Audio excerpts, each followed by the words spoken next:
you guys can all go there, and that is where all of the internal grants are posted. And I'm going to go through each of the internal grants um, You want to one by introduce one. yourself first? Oh, yep, sure. I'll start with that. Hi, my name is John Johnson. I am Associate Director of Research here at the Research Development Institute. And part of my job is to help support the Research Council. Tina and I both support the USF Faculty Research Council, which is part of the Faculty Senate. And that is actually one of the fun parts of my job because I work with faculty a lot, and I do like that.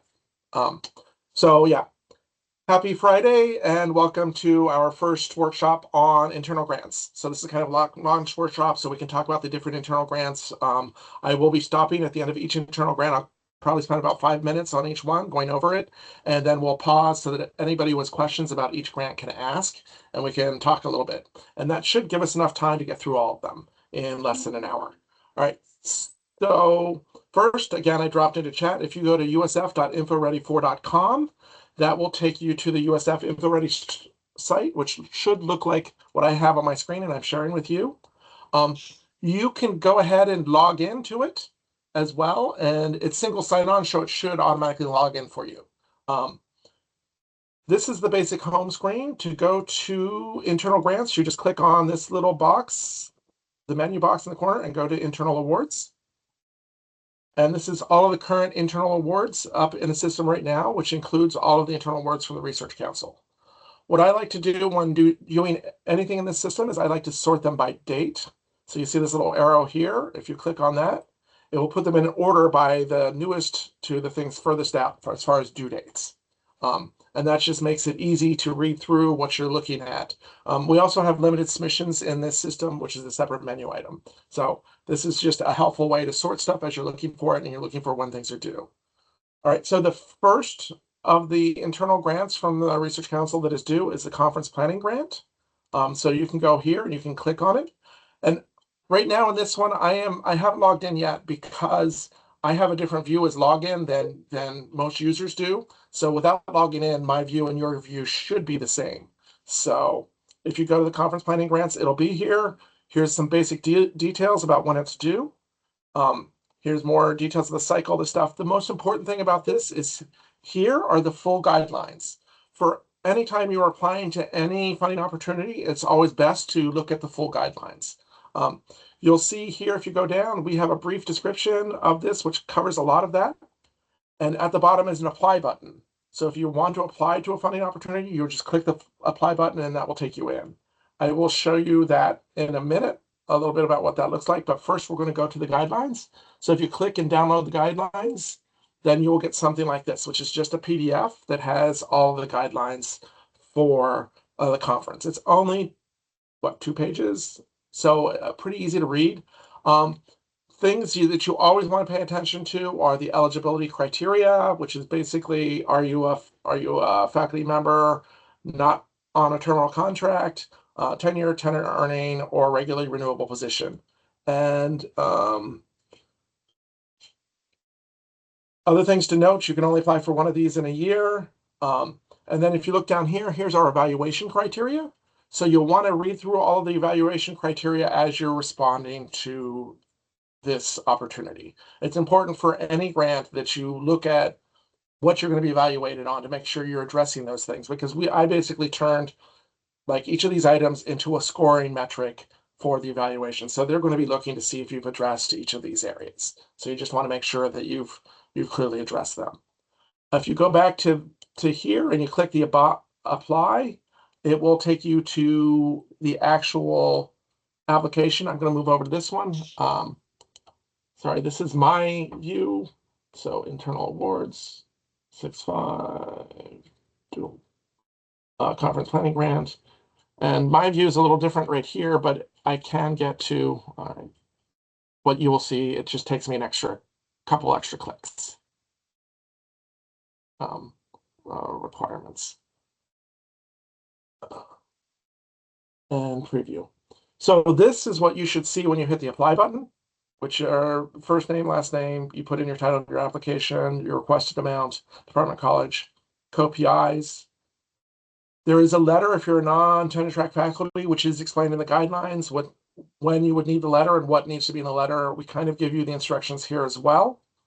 And then this is, you need to upload a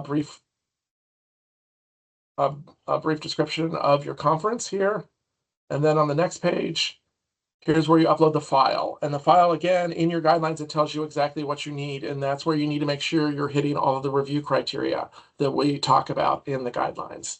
Then when you hit next, you upload your budget summary here as one file, also a PDF, pretty standard. And then you'd hit preview. This is the one part where I get the most questions. You have to hit preview. It'll show you what you've uploaded. And once you've previewed it, then you can actually submit, and that's how you submit your application. Now, if you don't submit your application, you can always leave. You can come back a week later. When you log in, your application will still be there in a draft stage. So this lets you go in and back as much as you need if you need to bring in other things. All right, so that is the basic application. Here are the guidelines. First, are there any questions from anyone on this conference application?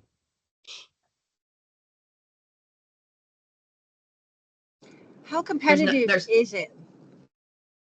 So that's a good question. I would say I think it's about a 50% funding rate now. It used to be, I think, more like a 75% funding rate, but we got a lot of conferences last year, so we didn't get to fund as many as we normally do, or we didn't get to fund as high percentages as we normally do. So, but yeah, I think we fund more than 10. Isn't it something like 10 to or 8 to 10? I think it's like 10, somewhere around that. The Research Council doesn't set an exact amount on anything. They have an approximate amount, and they can come back later and fund other things depending on how they allocate their funds. So, but they generally try to set a basic amount. Everything in the Research Council is done by merit and by review of Research Council members. And we actually put a requirement, anyone who gets an internal grant, that we can actually tap them and have them help us review other grants later. So that's kind of a requirement if you get a grant, that you might be willing to help us review other grants. So yeah, but everything is awarded on a merit basis based upon scoring against the evaluation criteria. Is that helpful? That is helpful. Thank you. All right. Do we have any other questions? Okay. If we don't have any other questions, I will go to the second one. Again, in InfoReady, if you go back, and then we're looking by the due dates. The second one that's coming up is the Faculty International Travel Grant, the FITG. So again, if you go into InfoReady, you click on it. Here is the basic information. Here is where the guidelines are. Definitely download and look at those guidelines. It's only 2 pages. Things to know about this grant, it's right here. I have downloaded and uploaded them. Again, similar faculty tenure track, and a renewable position. You can only apply for one. What they're really looking for this one, if we look to the evaluation criteria, is potential importance of the presentation to the visibility and reputation of USF. So they really want things that make us visible. They're looking for things where you're invited to present at a conference. Last year, this was very competitive, and most of the funders were actually people who were giving keynotes at an international conference. So they had major roles that they were invited for, but they didn't, because it's international, like they'll give them like a $2,000 or $3,000 honorarium, which isn't enough to pay for airfare to some of these places, let alone airfare, hotel, and all those other costs. In which case, they would tell us what they were getting and what they needed in order to make themselves whole. So we do want to know if you have other funding sources and how much those are. Those are requirements of the application. And yeah, again, the eligibility criteria is fairly straightforward. And you really want to pay attention to the evaluation criteria, the prestige of the meetings. We like to see as part of it the actual invite that you've actually been invited, and not just submitted something to be presented there. That gets higher scores.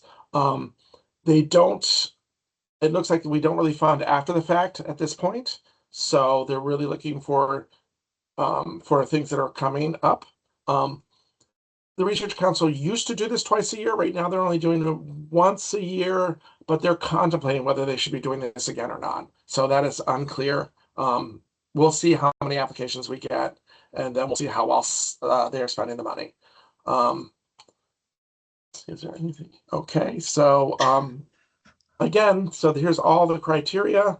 If you go back, we'll go back to info ready again. When you go down to the bottom, most of this is up here, but it's always good to read the actual PDF. That is the PDF is what the members of the Research Council reviewed, voted on, and approved for the RFP for this. So you'll hit the apply button, and that will take you into the system. Very similar to the other one, except there's now more. Let me bring this one over, and let me go back.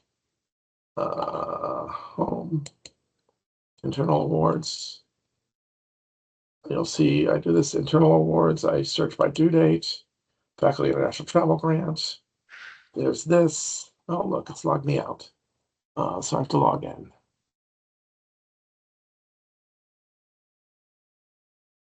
Okay. May I ask a question while you're doing that? Yep. So within the application for each internal award, are the questions within InfoReady tailored to that specific competition, or are they all the same? They are different. That's exactly why I was going into this one, because it is different than the first one, and everything in the application, we break it down specific for each one. So that's why I'm going into this now. Requirements. So when you hit the apply button, what should come up for you is this. So you'll see the beginning is the same, the name, title, department, college, this stuff, tenure track, but then you start to get things that are unique to the type of opportunity. Because it's a travel grant, we want to know the dates, the destination, the total funding that you're requesting, title, the meaning you'll see. So this is all broke down based upon what this particular opportunity needs. So we ask each of these questions differently for each one. They're basically they really direct you. The directions are very specific. And again, they're very specific based upon the opportunity itself. Molly has a question. Okay, Molly? Oh, would this travel grant also, I'm reading it now. Yep. Yeah. Would the travel grant also apply for an invitation to give an invited talk internationally as part of a seminar series rather than a conference? Yes, it would. A faculty international travel grant is not a conference grant. The question, I mean, you're going to be rated on how prestigious the seminar is. If this is a large seminar that has a large international audience, then you're going to want to kind of brag about that and talk about the size and scope, because that is important, and that is one of the review criteria. So looking at how does this raise USF's visibility? So if it's a big prominent conference in your field, a seminar in your field, then that would absolutely qualify. And we have another question. Go ahead. I have a question about the timing. Yep. I thought in the past I did notice this grant opportunity, but I was not able to apply because you have a deadline. You know, your deadline is in November, but if I got an invitation or acceptance letter in December or January, then I cannot apply. Okay, so here's the question. If you think you're going to get an acceptance, a lot of people are applying knowing they're under consideration. You can go ahead and apply and say this is pending. And if the review hasn't gone out, when you get the invitation, you'll reach out to me and I can still add it into your application.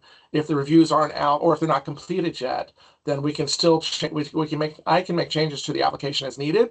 So we have a little bit of flexibility based upon when something is being reviewed. I think this is actually being reviewed in December, however. Tina, is that right? I think this one, the particular one, we review it, make decisions in early December.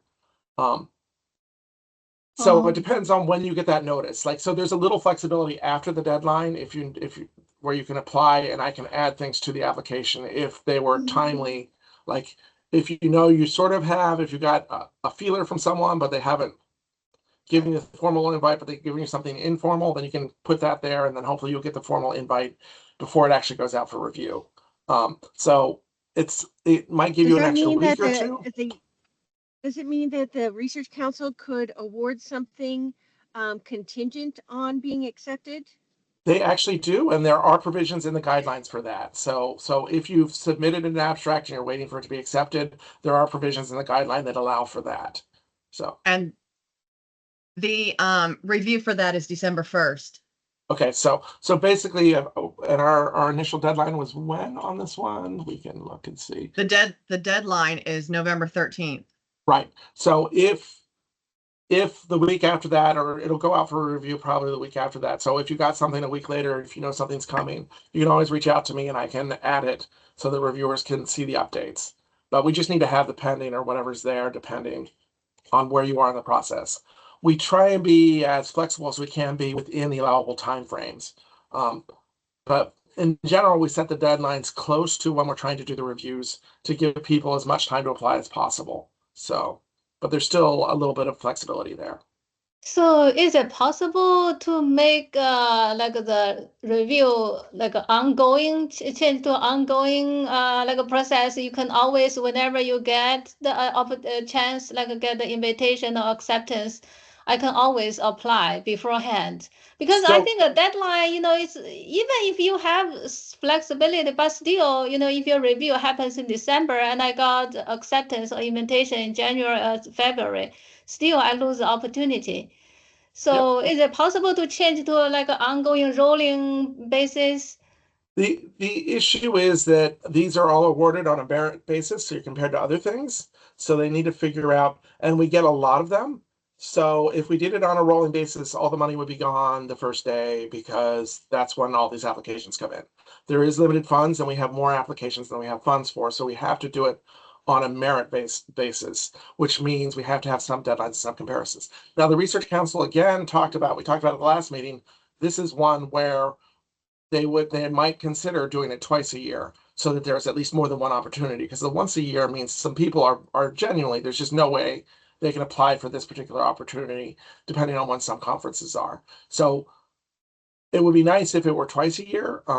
I will say that I don't get to make that decision. The Research Council is part of faculty governance, so you can talk to your Research Council rep if you think that we should have these, award a lesser number of them, but award them twice a year or 3 times a year. That they can do. But again, if they did it on a rolling deadline, then it becomes who applies first, in which case all the money would be gone by December anyway, because we get more applications at this one deadline than we have the money to fund in a year. So that's the problem. I think I do need to talk to the governance. But I think, for example, if you currently you have one application cycle, and for example, you award like let's say you award 20, you give 20 award. If you change to 3 deadlines, 3 application a year, and then you can divide 3, like each time you give out like 8 or something. Yep. Divide through. I think that's more I think that's better because the conferences happens, international travel happens all year long. Yep, I tend to agree with you, and I think that this is under consideration by the council. Again, they literally just talked about it, whether we should do at least 2 deadlines for this. The Research Council doesn't meet in the summer, so so yeah, I think that is a fair critique, and I think that the whole point of faculty governance is that they should hear from you, so you can talk about it. Yep, and if you shoot an email to Tina, we can figure out who your representative is, so we can let you know who to reach out to. We just need. What other funding is there for faculty to support international travel? Are there grant opportunities within colleges or departments or external funding that they can consider as well? Well, I mean, I think that depends on the college. Like some colleges do and departments do have funding. So that's where they're supposed to, part of this application is for them to check with your colleges to see what funding they have for you as well. And some provide as part of your professional development a certain amount of money, which can be used on travel every year as well. This is just an additional source for specific types. And the purpose of this, part of the purpose of this at the university level is to raise the profile of USF. That is why we are funding it, because there is a certain amount of professional development that is supposed to be supported at the college level. So the purpose of this is slightly different. It's not just a conference, it's a conference to build USF's prestige around the world. I don't know if that helps. But yeah, if you email Tina your your department, college, we can look up for you who your representative is, so we can let you know that. Okay. Any more questions about this one? All right, so let's see. I will go on to the next one. Let me just move this down. All right, so back to limited. Oh, I'm in this. Back to home. And once I go to home, then I can go to internal awards. All right, and same search. So the next one is the Interdisciplinary Center Preparation Grants. This is a preliminary proposal, not the full proposal for this. And this is basically the largest grant that the Research Council puts out. If you go in, it's here. Again, the guidelines are here. You can request up to 300,000. They're looking for interdisciplinary research, so across different disciplines. And these particular grants are geared towards groups that are looking to apply for a larger external funding source. So as part of the application, you need to have a target of a larger federal or private grant of significant funds. The 300,000 max depends. It depends partly on the source you're going for, because you have to name the larger source that you're going to work towards. And when you name it, the maximum you can apply for is 10% of whatever that larger amount is that you're thinking of going for. So 10% up to 300,000. So whichever one of those is less. We will do the same thing. So the basic information is here, the eligibility criteria. You can only be a PI on one of these in any grant cycle. If you've been awarded one, then you can't be a PI on another one for the 3 years that you have it. And there's other things as well. Now, for the preliminary proposal, it's just a little 2-page proposal. Let me again open up the other one so I can show you what that looks like. But again, if you look at the, actually, let's go to the guidelines first. Where are my guidelines? Boom. Guidelines, ICPG, open. So yeah, that's right here. So there's, again, we have eligibility criteria here. So you can go over all the criteria to make sure you fit. They have priorities. So you look at the prioritize criteria just so you address that. There's procedures here. Note, this is the pre-proposal stage, so that it's a much simpler application. You're giving a couple sentences on each of your team members, and you're giving a 2-page PDF that has these things in it. And then if you're invited forward, full proposals is later, and that's a separate application with a separate deadline. But they're going to take the pre-proposals, which are hopefully a lot less work, and decide which ones have the potential, given the other ones you're competing against, to decide who should move forward to the second round. Again, let me go back to this, and let me go, so I can just,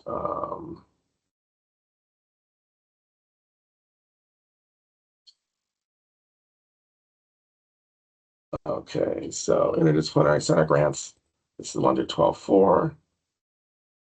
And when you hit the apply button, you will get something that looks like this. Again, you'll see some of this stuff is the same, and then co-applicants, and then some of the stuff is, here's the link to the larger opportunity that you're going to apply for, and here's your 2-page project description that you upload for this. Again, this is meant to, as a pre-application, as a pre-proposal, this is meant to be a simple application in order to determine which large interdisciplinary groups will move forward. Same with InfoReady, you preview. Once you've uploaded everything, you can leave it, come back to it when it's a draft. Once you're done and you think you're ready, you can preview it, and it'll show you everything you've submitted, and then you can press the submit button, and then it will be in. questions on this one, because this is our largest one. They're looking at really interdisciplinary projects. They're looking at size and scope. What this is supposed to do is help build the team, because you can't get those larger grants without already having worked together. So what this is meant to do is help establish working relationships, so you can maybe get a couple publications, get this and other smaller grants together to really make yourselves more competitive for these larger opportunities. So that's kind of the goal of this. And it's also really about, some of it is about breaking down the barriers at an institution. We really want people working across disciplines. We know that makes us more competitive in this environment, and as the environment gets more competitive, it's important to have every advantage you can. Um, right now, we're looking at probably 3 awards this year. It does depend on the size of the awards, because if there are a couple smaller awards, they might fund it differently. So the Research Council has some flexibility. And again, it depends on who applies, how much they apply for, and how they score. The Research Council really looks at things on merit. So they're really looking at how competitive they are. And you'll see in the guidelines one of the first things you're rating on is this team going to be competitive for this opportunity? So is this a good fit? So they're really going to be looking at your fit when looking at these 2 pages to make sure it makes sense. I think Tina has posted all the previous award winners on the web last year. Tina, is that right? Yes, they are posted on the web. So Research Council is transparent. I'll put a link. Okay, so drop a link in there. But the Research Council is transparent with everything.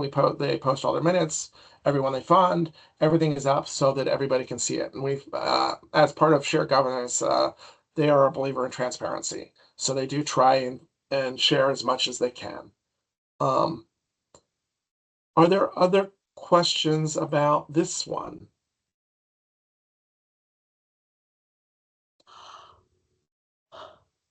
Okay. I have a question. Yep.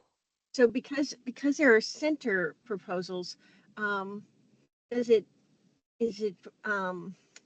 recommended that people that are instructors or assistant professors or early in their career serve as PIs, or are they encouraged to serve as co-PIs? That is actually in the guidelines. So when you read the guidelines are specific that they really want as a lead PI someone that is competitive to be the lead PI of the proposal itself. So someone who is younger in their career would certainly bring some innovative stuff to the team as a co-PI, but your lead PI should have a fairly lengthy CV with a track record of external funding, because that's the only thing that's going to make them competitive for these larger grants is a previous track record of other grants. And again, that is mentioned in the guidelines. So it's really important to read through all of the guidelines to make sure you're fit, and all the recommendations are there. As far as if I'm a PI that wants to apply for this, then how do I find out who the people are across USF that might be good collaborators or co-PIs? Well, we have multiple ways to do that. One way is to talk to the RDI, because we can help you do that. There's also different, do they have access? Academic Analytics has some of that information as well, where you can look up who's in this area or that area. There's also networking, like if you're RDI has our think tanks on different areas. So you might be participating in some of the think tanks, and that's a good way to meet people outside of your discipline around topics you're interested in. So that's also a great way to start to form a group or get into a group that's already existing. So yeah, talk to us, look up people, participate in those things going on around us. Do you have other suggestions, Sandy? The innovation series that kicked off this week is also a great way to not just connect with other PIs, but also industry and our innovation team. Yep. So, which is, yeah, again, there are more and more opportunities. So when you get those things for researchers, like scan them, see if it's something of interest to you, because there's a lot going on and some of that can really benefit you. So we're trying, so the provost and research and innovation, everybody's realized like external funding landscape has gotten a little more difficult. So we're trying to be more creative in finding ways to help you guys find opportunities, link with other people, find new and different ways to get funding to help support your research. So we're rolling out new things and new ways of doing things, knowing that things are a little more difficult now, and we need to, and you guys are going to need more help. So just a bit of honesty there. Yeah. All right. Do we have other questions? All right. If we don't have any other questions about this, I will go on to the next one. Boom, boom, boom. Info ready applications. Let me go back again. I'm always going back to the base. Let's just go back to the basic one. This is where when you come into info ready, this is the basic info ready, and then you go up to your menu and you choose internal awards. If you're looking for limited submissions, they are also on here. But right now, today's talk is about internal awards. I'll do one on limited submissions in a few weeks. I, again, always like sorting by date to know what's up and coming and what's later. That's just useful for me because I work under deadlines. So the next opportunity is the Mercia, which will go here. This is an equipment grant, up to $150,000 for pieces of equipment for faculty. So again, here's a brief description of it on InfoReady, and as part of, actually, this is almost all of it, but you should always go to your guidelines because these are the guidelines as put out by the Research Council. Similar eligibility where you have to be faculty, full-time, working this. They do prioritize them. So if you take a look at this, you'll see kind of what the reviewers are looking for. And they have their selection criteria here. Currently, if it's part of an institutional core, you are not, institutional cores, which are larger university cores, are not eligible for this opportunity. There is talk, we want to make sure that there's more funding that's going to go to the cores. If there's not more funding, I did hear talk that they could change this to make this open to everyone. But for now, it is not open. It cannot be purchased by an instrumental core facility because we're hoping there will be separate money for them. So this is kind of 150,000 is smaller pieces of equipment for most of these areas. So you're talking about things being used by a group that's not university wide.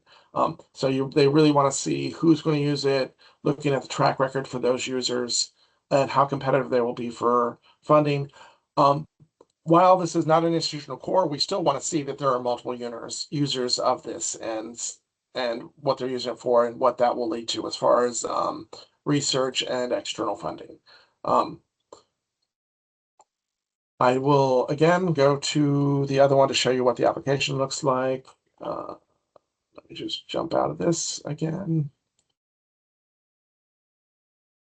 Total awards, flip. And so by the end of this, you will be very used to how we navigate these things. Okay, so faculty travel and interdisciplinary, Mercia, here's the Mercia. So when you hit that apply button, you won't see this page. What you will see is this page here. It should look like this when you hit that apply button in the opportunity. Again, each of these for every opportunity is slightly different. We've changed, some of it is all your basic information, that's going to be the same, but some of that is based upon the specific instructions for that opportunity. And again, we try and we change this and what we're asking for each one. So you can see you can have up to 25 additional personnel who are using a piece of equipment. So you just put as many people there and what they do. There are very specific things for this. There's a 3-page plan, 1-page expected outcomes, and then biosketches for all the PIs and co-PIs. So you'll see these are slightly different. And again, the RFP explains it all, but we kind of make sure that we are mirroring most of that language in the actual application itself. So you know what we're asking for. Anything that's a file, we're hoping you upload a PDF file because that's generally what all the agencies are asking for now is that you upload PDF files. And if you're using Word, that's an easy convert. You convert it to PDF and then upload it. And you upload separate files for each of these areas.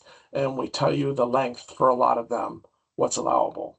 So, again, once you upload everything, you press the preview button and it will show you what your application looks like. And then at that point, you can press the submit button. If you want to submit, if you want to step back for a day and come back the next day and look at it again, you can do that. InfoReady has that ready for you. So questions about the Mercia?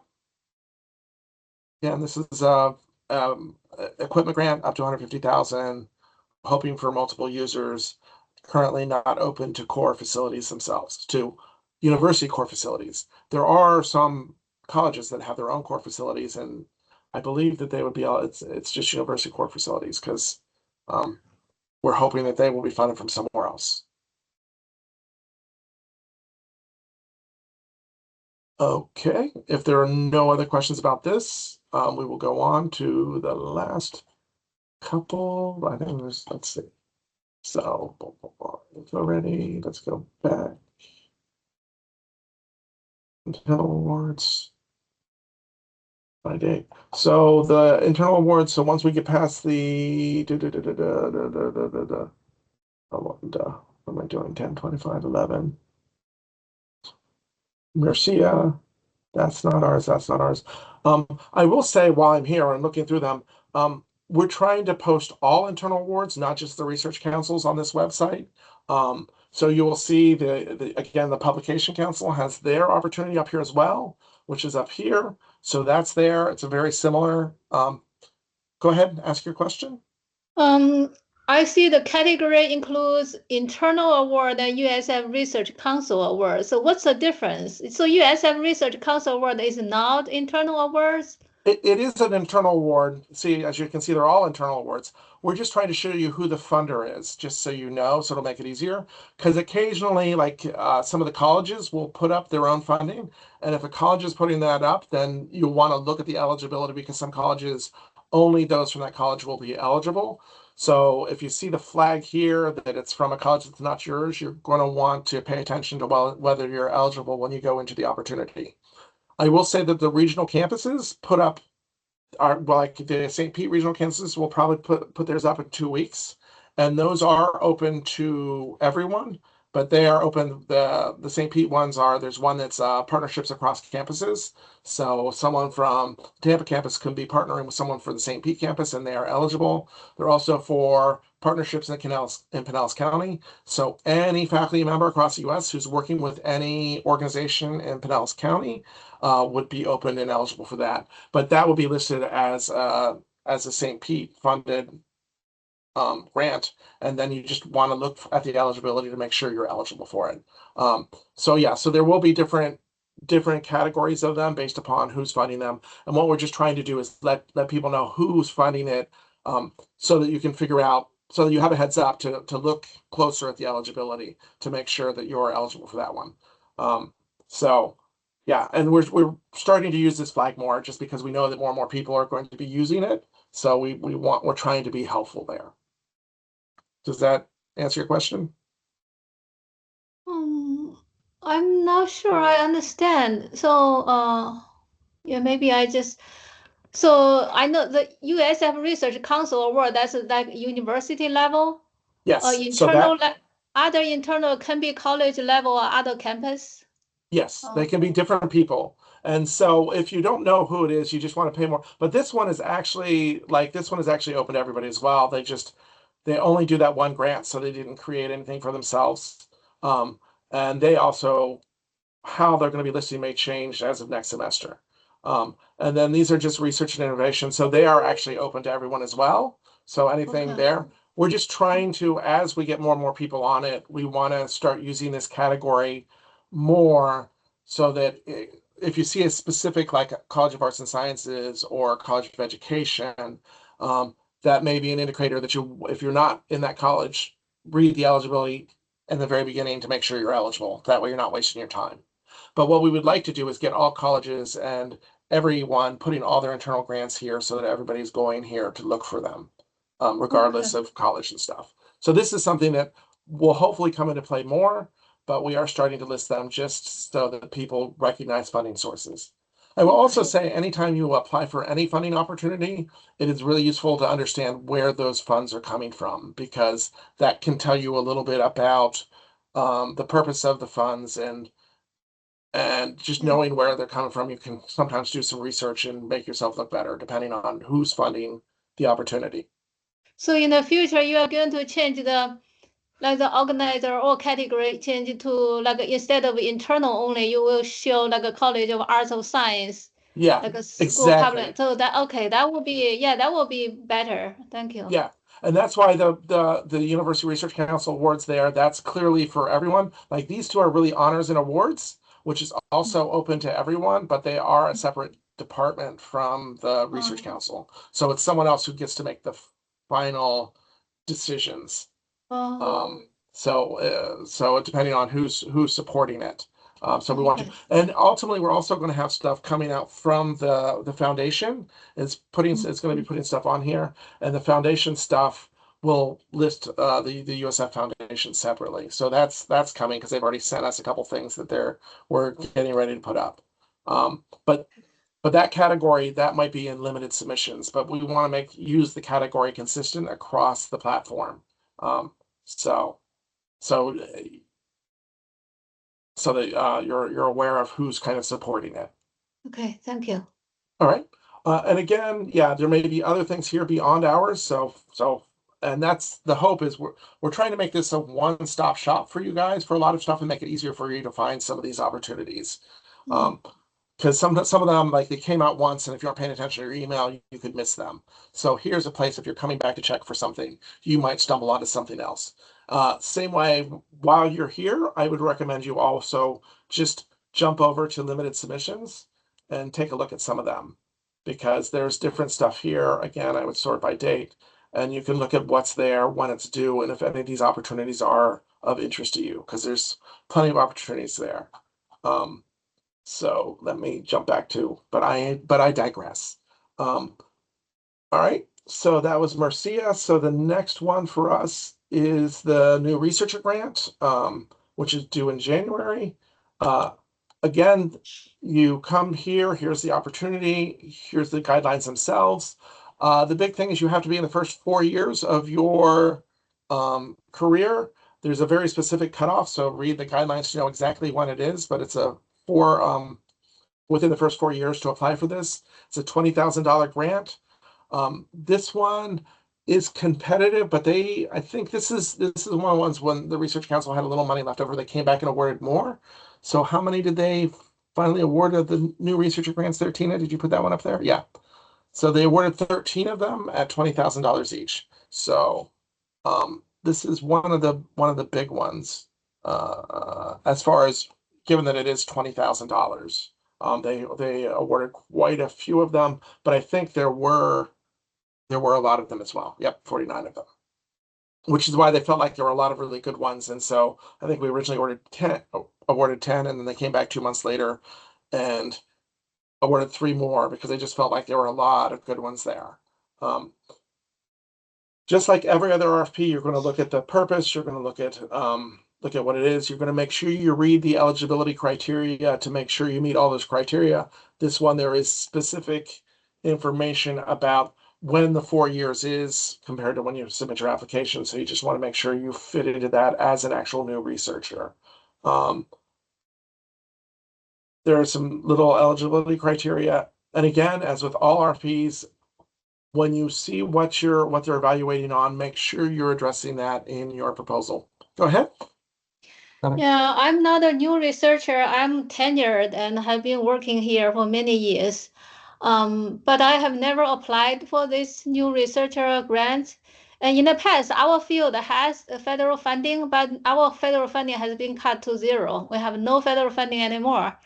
So I have a project that I need funding, not much money, like $20,000. Where can I get the money? So is there an opportunity for us, like a not new researcher, but we lost our external funding? Right. So this particular opportunity would not be for you. The Creative Scholarship Grant. So most of these funds, so the new researcher grant, we're including Creative Scholarship in there. So that is part of that. A lot of the research are for research or creative scholarship in general. The Research Council does, sorry, I'm kind of answering 2 questions at once. So let me answer all these questions at once. Good ones online. So one, so if you were more tenured, you don't qualify for the new researcher grant. Maybe you can hang on at the end of this call after we're done with this talk, and we can talk a little bit about maybe other sources for you. After we Okay. stop Okay. recording, Okay. that we'll talk a little bit with you separately so that we can see if we can give any advice to you. Okay. Thank you. Yep, for the new researcher grant, they're absolutely for junior faculty. This is the whole point of it. Yes, you can still have startup funds available when you're using this. You just need to you need to explain why you need to use these funds, because we are looking like, do you have startup funds or not? If you have a large amount of startup funds, then they're going to probably be less inclined to award it to you. But if you're explaining that your startup funds are to order this equipment or this thing, so you basically already have a plan for them, and this is why you need this money, you really want to address that in your application so they understand that you have other funds, but you already have plans for them. The new researcher grant is for both research and creative scholarships. So it is about you being a new researcher, like in the first 4 years of your career. So you are eligible for these.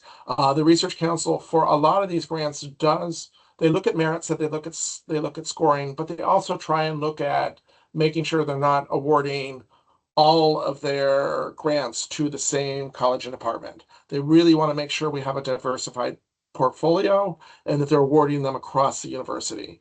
But they have to do that within a calculation about what has merit as well. So they're really looking at merit scores, and they're also looking at the diversity of the portfolio, making sure that they are getting people in different areas.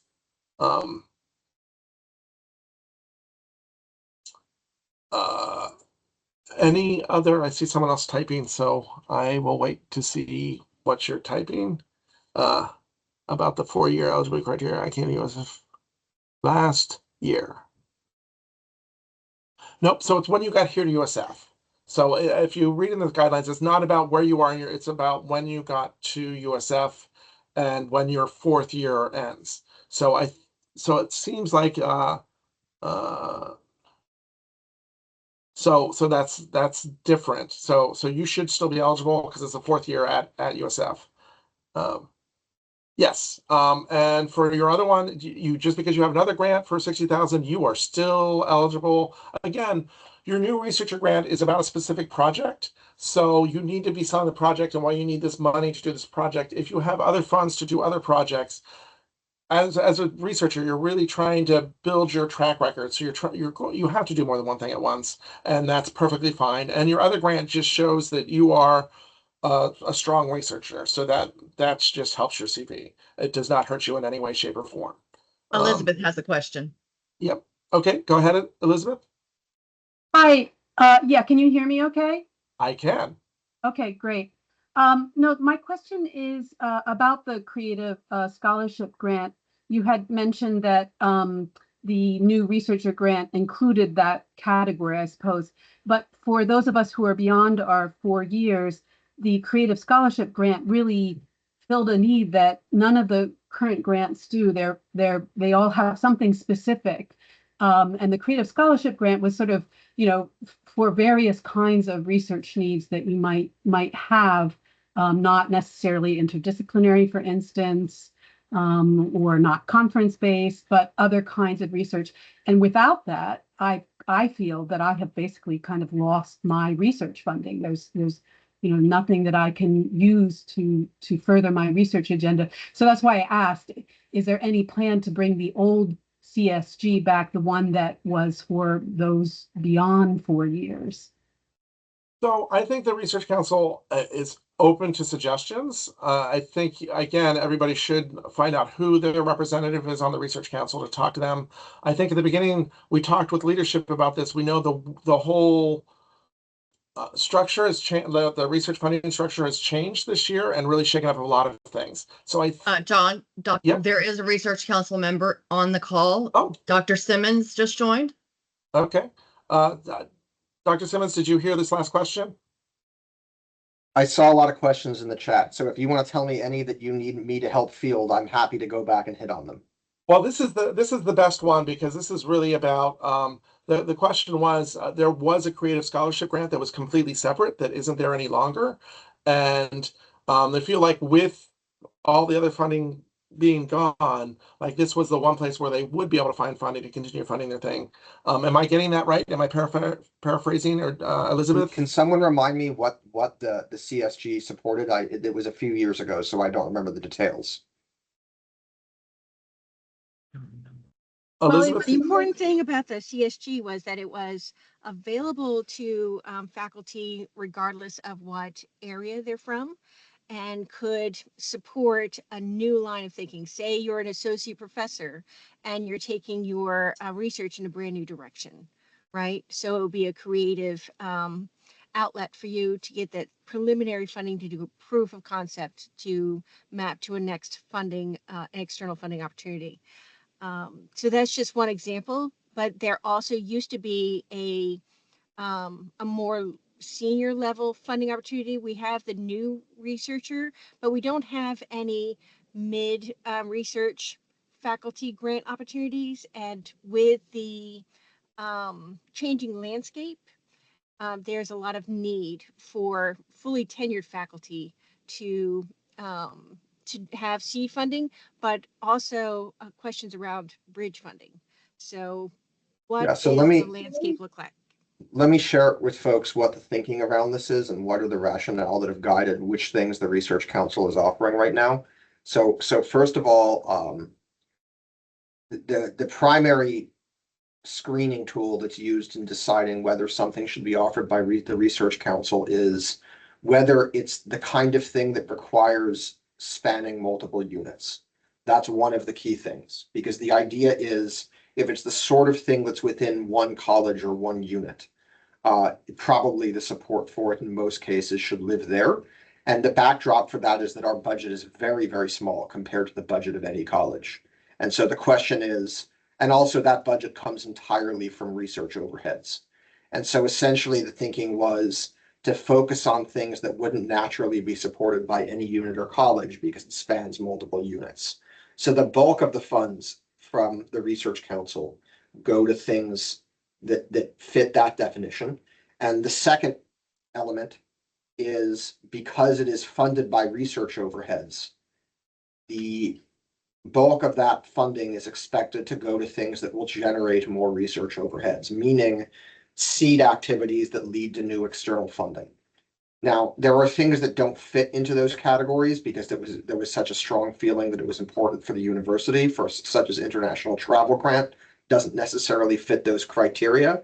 But it was such an unmet need that it was retained, despite not really fitting either.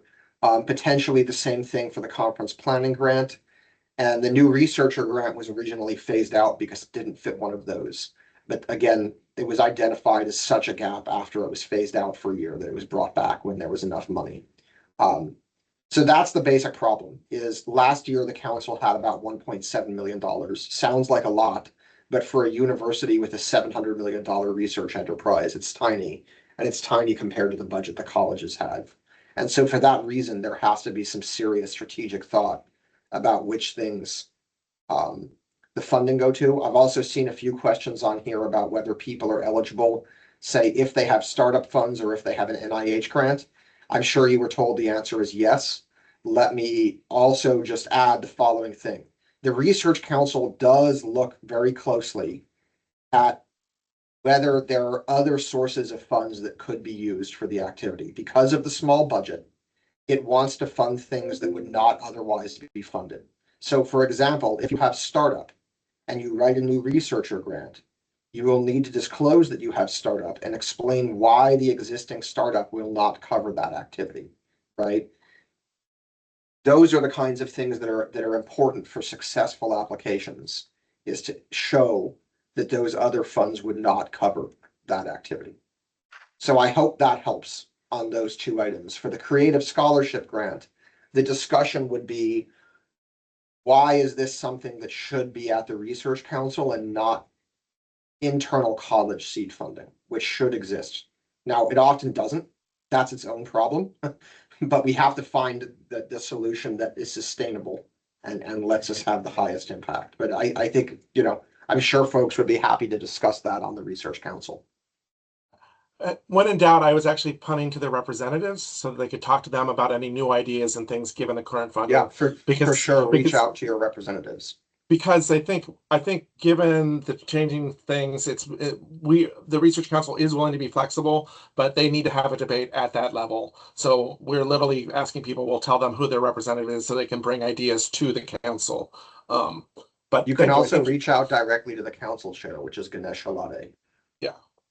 And I think your answer, I feel like I answered that pretty well based upon your answer. So we reinforced each other, which is pretty good.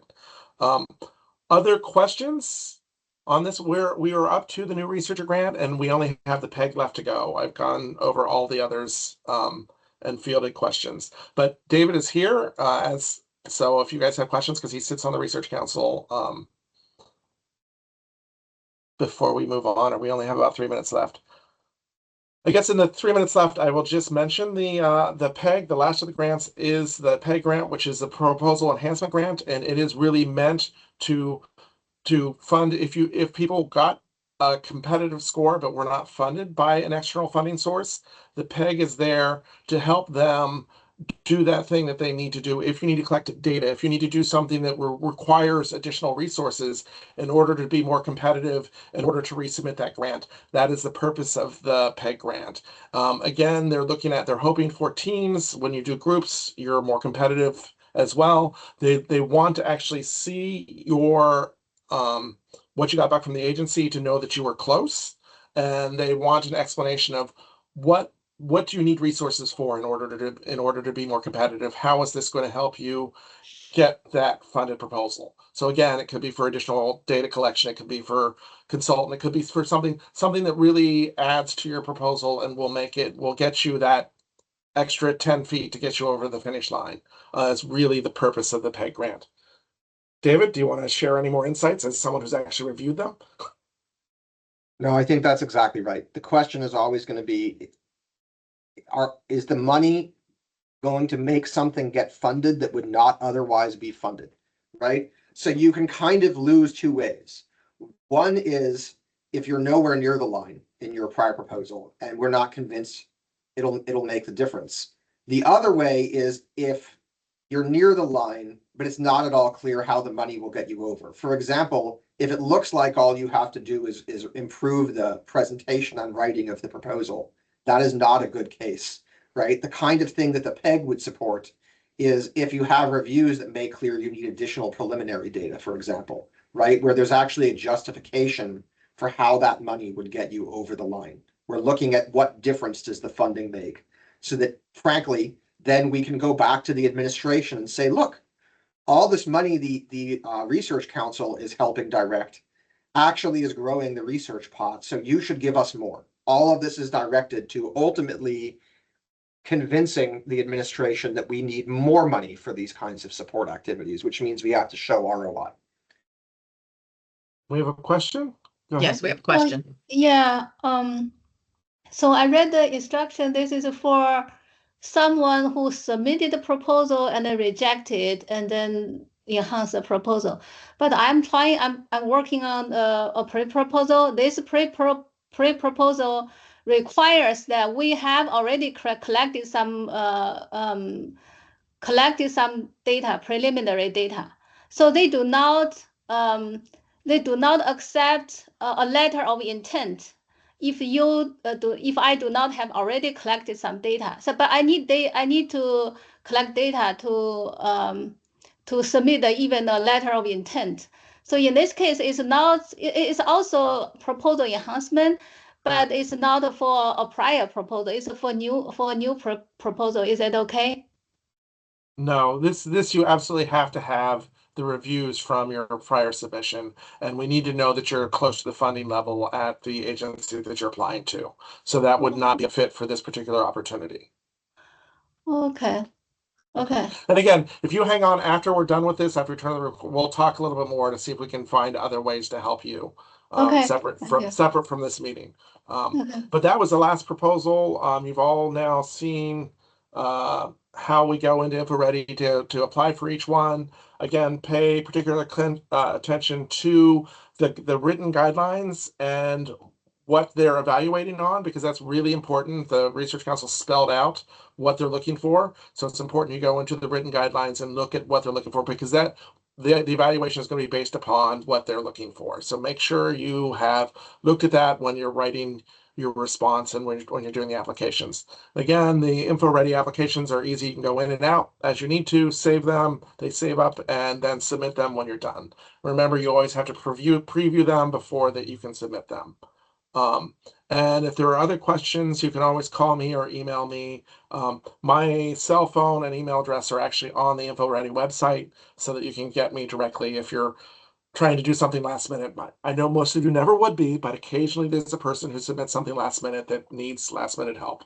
And that's why my cell phone is there, to make sure you get it in on time. So thank you guys for coming. And again, this is taped, so we will stop the recording. Well, first, are there any final questions from anyone while David is here? Thank you, David, for coming in.